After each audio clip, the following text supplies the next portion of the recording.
Halo anak-anak semua, saat ini kita akan belajar menggunakan Scratch. Ya, aplikasi ini adalah alat pemrograman visual yang memungkinkan anak-anak membuat game, animasi, dan cerita interaktif sendiri. Jadi dengan menggunakan aplikasi ini kalian bisa membuat sebuah cerita interaktif, dialog interaktif, kemudian animasi dan permainan, game dan lain sebagainya. Nah, secara sederhana dapat kalian lihat di sini ada beberapa coding. Di sini ada kode, kemudian custom, kemudian sound. Nah, ini. Nah, untuk mencari karakter-karakter kita bisa, selain karakter ini kan kalian ada karakter kucing di sini. Selain itu banyak karakter-karakter lain di sini ya. Ada beruang dan lain sebagainya ya. Itu bisa kalian pakai, misalkan animal, people dan lain sebagainya. Nah, untuk sekarang kita pakai karakter yang kucing. Nah, untuk backgroundnya ini bisa dirubah nggak? Bisa. Kita bisa merubahnya di sini. Di sini. Ya, itu banyak pilihannya ya.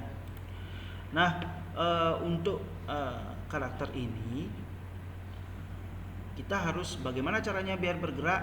Nah, supaya karakter kucing ini bisa bergerak, kita harus membuat bahasa pemrogramannya atau merancang programnya.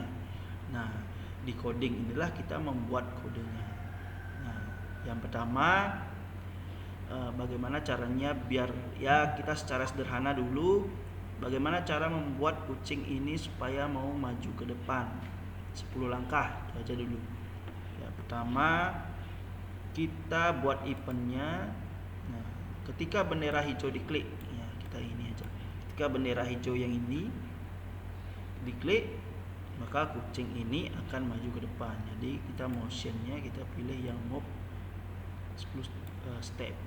Ya, coba kita pencet. Ya, itu baru segitu perjalanannya. Nah, sekarang bagaimana supaya dia mau maju ke depan secara cepat? Itu kita pilih kontrol yang ini saja ya. Ini. Ya. Maka kucing akan mau maju ke depan. Oke, kita stop. Nah, ini kita baru permulaan ya. Jadi anak-anak bisa belajar menggunakan ini untuk untuk pembelajaran di rumah. Kalau misalkan kalian tidak mempunyai laptop ataupun komputer, itu bisa menggunakan handphone yang sudah Android ya. Kemudian handphone kalian silakan cari di Play Store. Di sana install aplikasi Scratch JR bisa dipilih, bisa dipakai. Itu sebagai latihan-latihan. Nanti kedepannya bisa kalian latihan di lab komputer. Oke, untuk permulaan kita kali ini mungkin hanya ini video pembelajaran yang Bapak dapat sampaikan kepada kalian. Silakan dicoba-coba di rumah ataupun saat di lab komputer. Mungkin ada yang sudah punya komputer, silakan diinstal. Dan untuk aplikasi ini bisa kalian cari Scratch di web ya. Di web cari Scratch, kemudian kalian bisa registrasi di sana, atau mungkin kalian bisa install secara offline maupun online ya. Oke, sekian hari ini yang Bapak bisa sampaikan mengenai tentang aplikasi Scratch ini. Semoga kalian bisa belajar menggunakannya, semoga lebih menarik lagi dalam pembelajaran. Mungkin ada yang senang menggunakan coding. Nah, inilah awalnya kalian untuk belajar coding.